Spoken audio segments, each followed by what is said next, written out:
Pinangunahan ni Governor Mujib Hataman ang 2026 First Joint Provincial Local Health Board at Provincial Nutrition Council meeting para i-review kung nasaan na ang basilan pagdating sa vaccination, nutrition at blood supply at para siguraduhing maayos ang execution ng mga plano.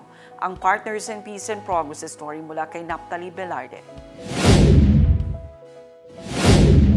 Sa 2026 First Joint Provincial Local Health Board at Provincial Nutrition Council meeting na pinangunahan ni Governor Mujib Hataman, umikot ang discussion sa status ng measles rubella vaccination campaign at vitamin A supplementation, policy support resolutions na naka-align sa universal healthcare ng DOH, progress ng Bangon Supplemental Feeding Program ng DSWD at blood program updates ng lalawigan. Sa report ng Integrated Provincial Health Office na pinangunahan ni Provincial Health Officer 2 Sharifa Ann Abbas Alvarez, umabot sa 42% na target children age 6 to 59 months ang nabigyan ng MRSIA vaccine, habang 40% naman ang nabigyan ng vitamin A. Sa situational report, inilatag ni Provincial Immunization Coordinator Weimer Lajiman ang challenges ng campaign at mga best practices para mas marami pang bata ang mabakunahan laban sa tigdas at rubella.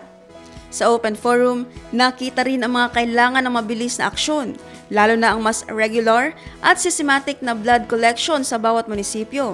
Napag-usapan din ang pagpapalawig ng Bangon Feeding Program para mas tumagal ang epekto at mas mababa ang stunting rate. Mungkahi ni Gov. Hataman na palawigin ang 180 days feeding days sa 1,000 days para mas ramdam ang impact sa mga bata.